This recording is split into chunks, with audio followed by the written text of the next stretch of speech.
Imam Nawawi sudah menyebutkan di awal, beliau akan memasukkan tidak hanya hadis-hadis yang sahih dan hasan, tapi juga hadis-hadis yang dhaif. Dan beliau juga sudah menjelaskan hadis dhaif boleh digunakan dalam tiga perkara. Kita sunnah untuk berzikir, dianjurkan untuk berzikir, kita juga dianjurkan untuk duduk bersama ahli zikir. Qala Rasulullah sallallahu alaihi wasallam, faslun i'lam inna annahu kama yustahabbu dzikru yustahabbu julus fi hilaqi ahlihi wa qad tawahharatil adillatu ala dhalik wa satariku fi mawaqi'iha insyaallah taala wa yakfi fi dzalika hadits Ibnu Umar radhiyallahu taala anhuma annahu qala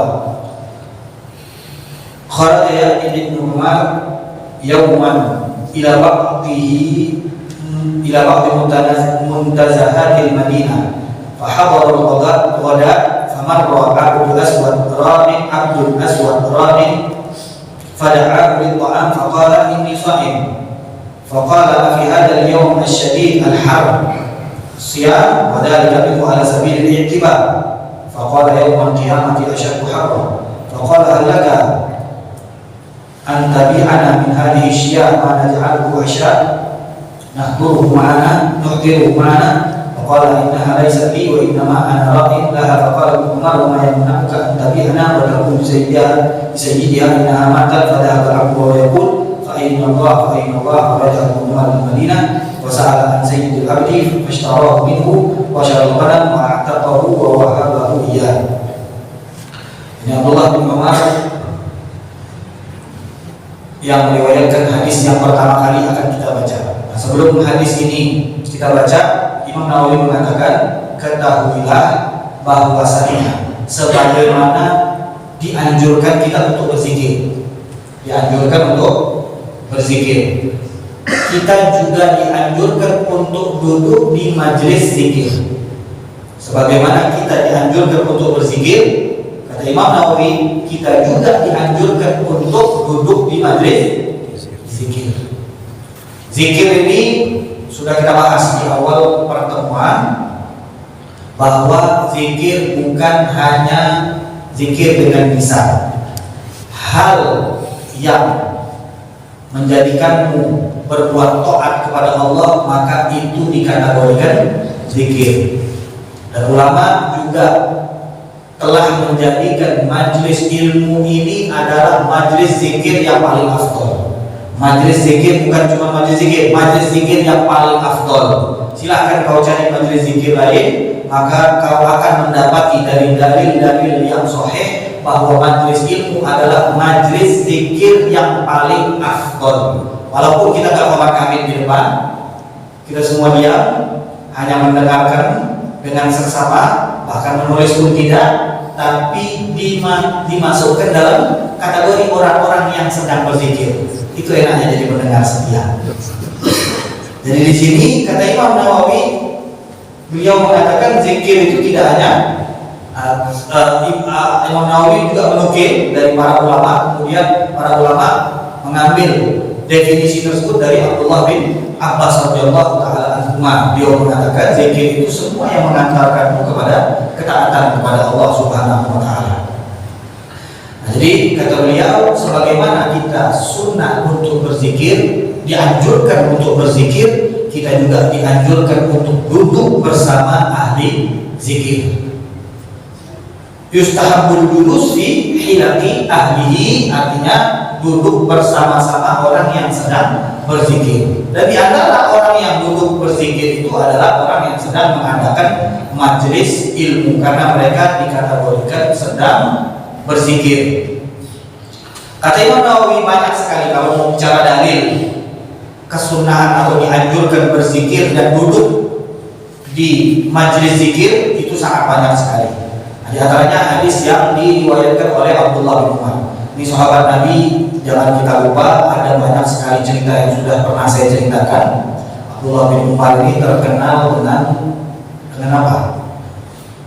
Abdullah bin Umar ini dikenal, sahabat Nabi itu semuanya dikenal dengan soleh. Benar, kalau ada orang merapas bilang sahabat Nabi yang ini dikenal dengan kesolehannya, itu sudah pasti betul.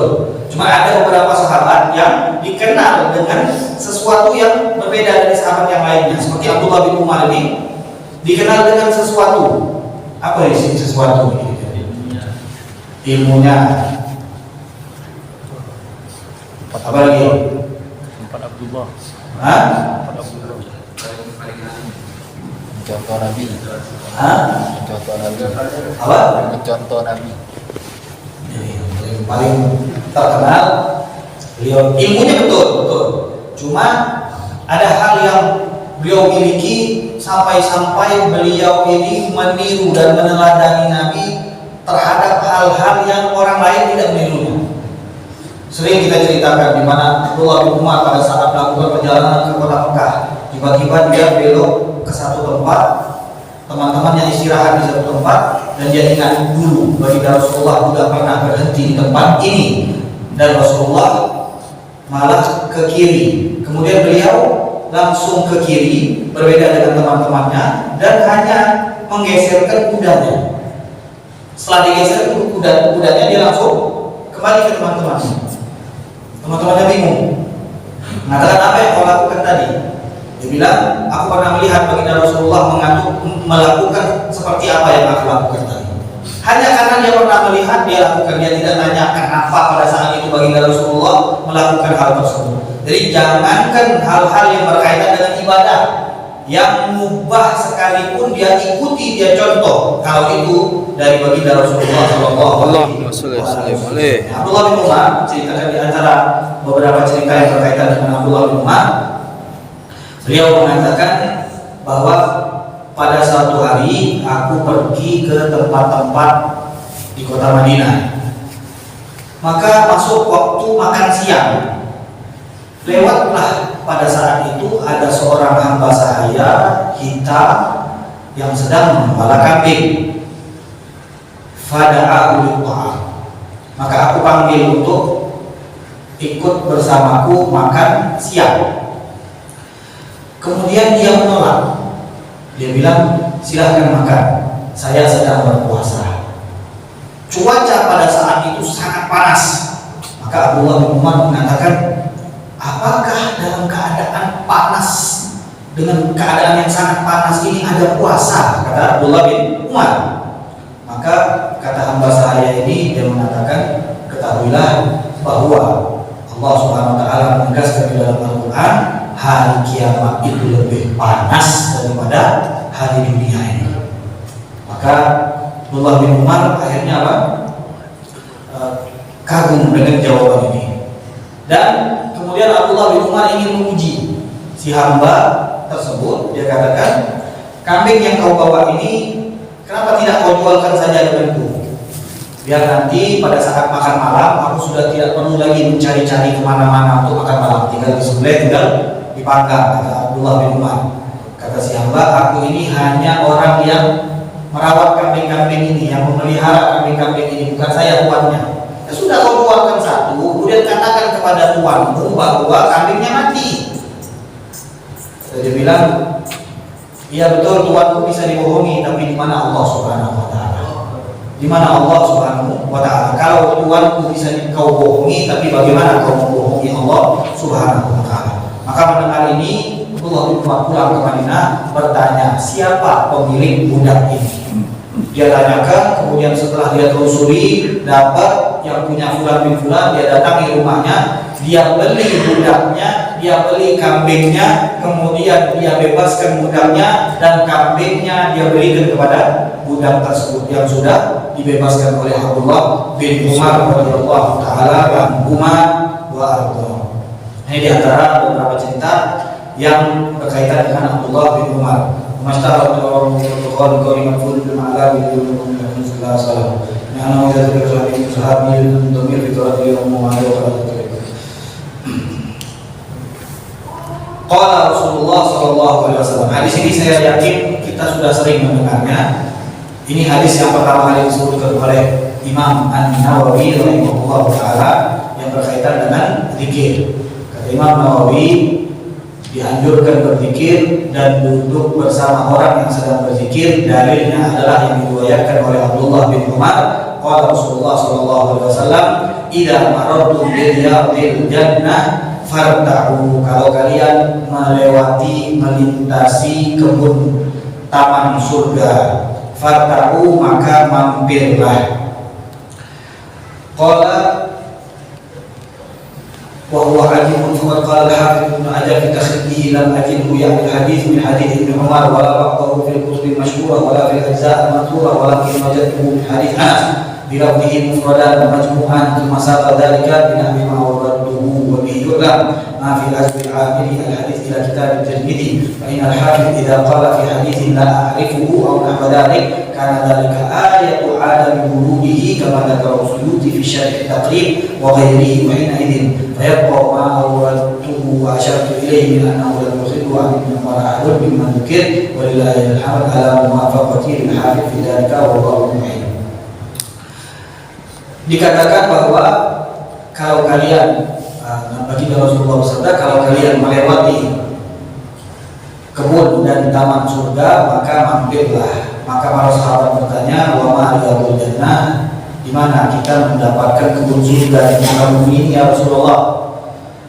Ada beberapa hal yang turun di muka bumi dan itu berkaitan dengan surga. Di antaranya Hajarul Aswad. Hajarul Aswad itu adalah batu yang asal usulnya dari surga. Tadinya batu itu putih. Wa innama sawwadatu dzunubu bani Adam. Kata Nabi, batu itu bisa berubah menjadi hitam karena dosa-dosa anak cucu Nabi Adam.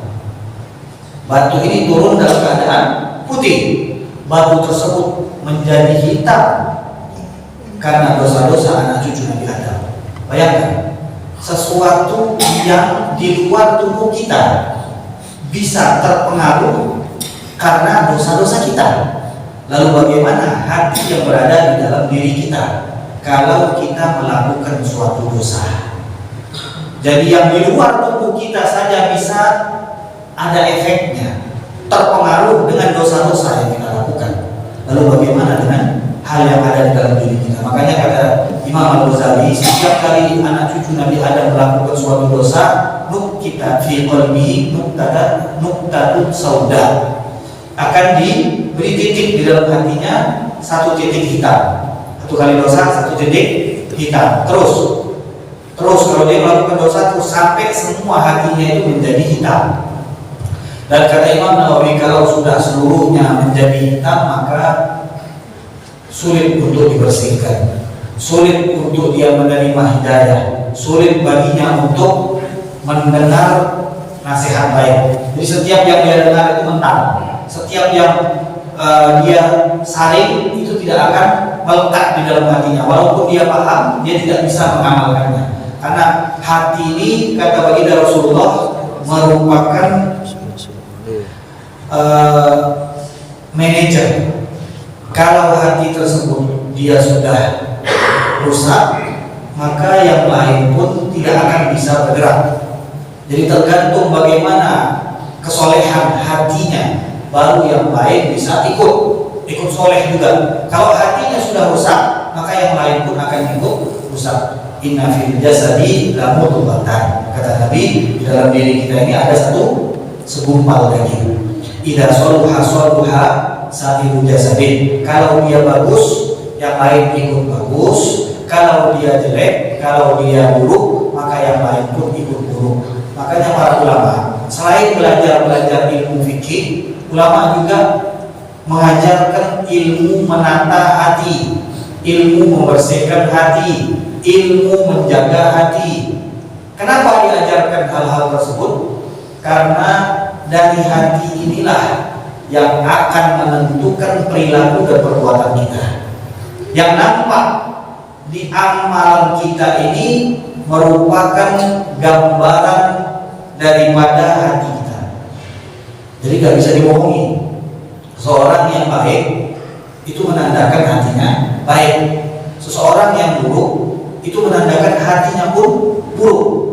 Jadi ini merupakan cerminan yang ada di dalam diri kita. Dan juga pada saat kita berbicara, kata para ulama, itu juga mewakili apa yang ada di dalam hati kita. Makanya ada satu perumpamaan yang mengatakan mafika yadharu min fika, mafika yadharu min fika. Apa yang ada di dalammu itu akan tergambar dari mulutmu. Apa yang ada di dalammu itu akan tergambar dari mulutmu. Dan mulut ini akan berbicara mewakili apa yang ada di dalam hati. Jadi tetap walaupun dia mau munafik, dia bisa bermunafik, dia pura-pura baik di depan orang, tapi bagaimanapun engkau menutupi kemusukan, kejahatan, itu tetap akan dicium baunya oleh orang lain.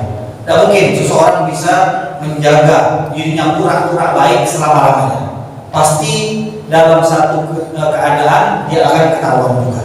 Nah, untuk itu penting di dalam majelis-majelis kita pelajari bagaimana cara menjaga hati, membersihkan hati dari hal-hal yang dibenci oleh Allah Subhanahu wa taala. Kalau kita lihat dari hadis, itu banyak sekali yang menegaskan tentang bagaimana Allah itu melihat ke dalam hati kita. Bukan lihat postur tubuh kita, bukan lihat ras kita, bukan lihat bagaimana kita olahraga. Yang dilihat bagaimana hati kita. Yang dulu ila qulubikum, melihat kepada hati kita. Bagaimana hati kita, itu yang dilihat oleh Allah Subhanahu wa taala. Dan kata para ulama, pantas dan layaklah bagi satu organ tubuh yang menjadi pengawasan Allah Subhanahu wa taala untuk kita jaga, kita rawat, kita bersihkan. Karena selalu dilihat oleh Allah Subhanahu wa taala. Ini sedikit tentang apa?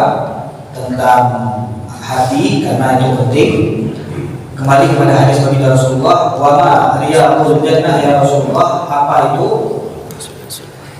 kebun surga atau taman surga? Tadi kita ceritakan bahwa ada di dunia ini hal-hal yang berkaitan dengan surga yang diumumkan oleh Allah, misalnya Hajarul Aswad. Ada lagi di Madinah Raudhah.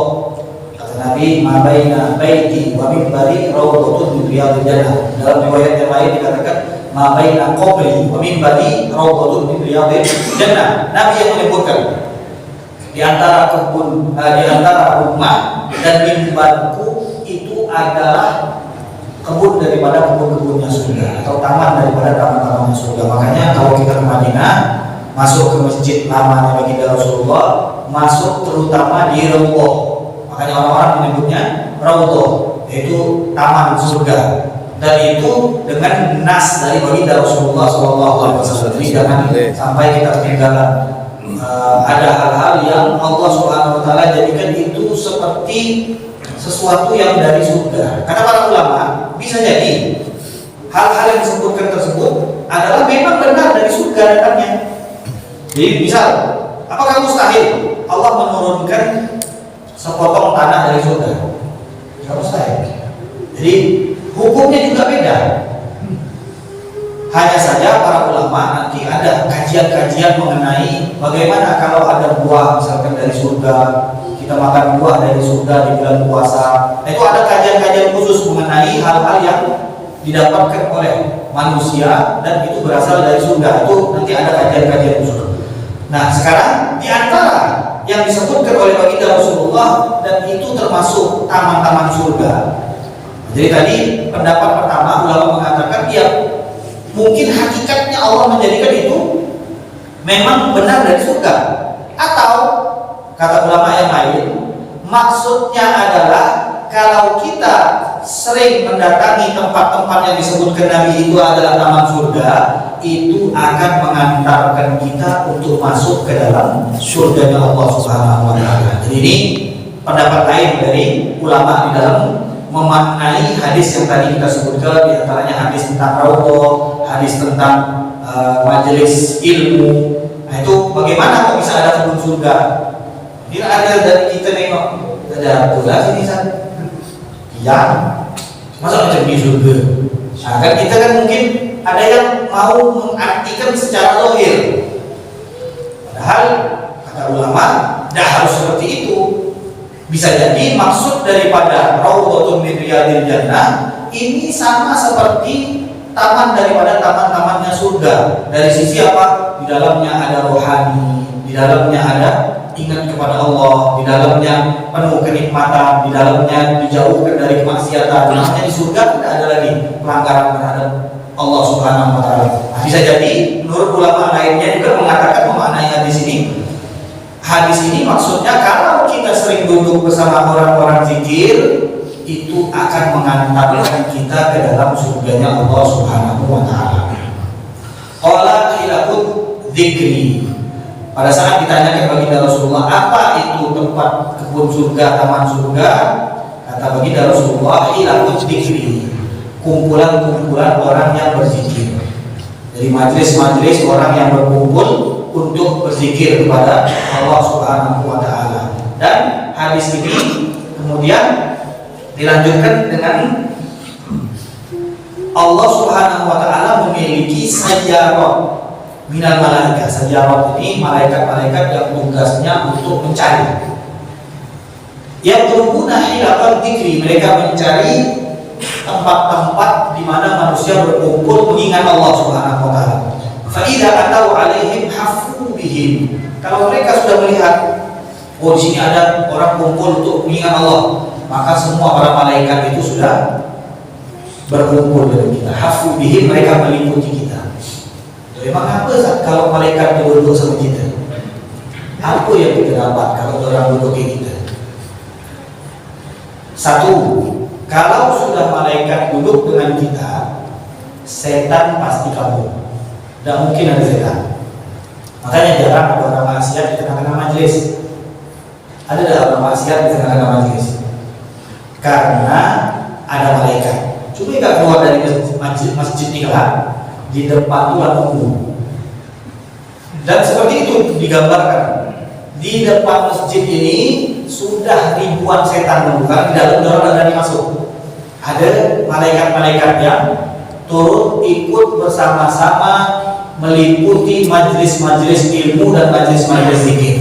Maka setan akan menjauh dari tempat-tempat di mana di situ diingat Allah Subhanahu wa taala. Nah, itu nanti di luar. Makanya kita diajarkan kalau keluar rumah baca bismillah, alhamdulillah, alhamdulillah, tawakkaltu 'ala Allah, wala haula wala quwwata illa billah. Barang siapa yang mengucapkan itu maka dijaga dari setan. Berarti apa? Setan nunggu di luar rumah. Mengucap doa ini yang benar ke setan. Di dalam rumah ada kemungkinan ada setan kalau pada saat kita masuk tidak mengucapkan salam dan bismillahirrahmanirrahim. Karena sudah sering kita ceritakan ada setan kurus, setan gemuk.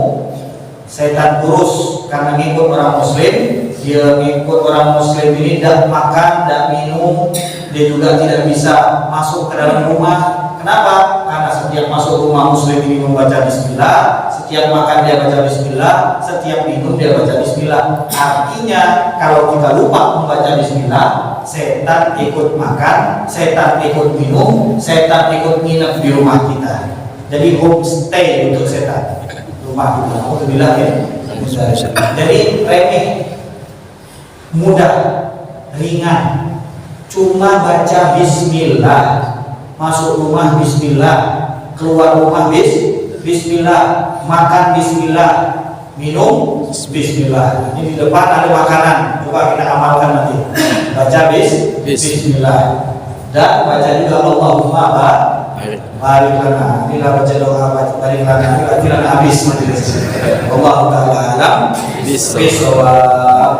Ya Rabbana taqabbal bi annana ta'abna wa annana asrafna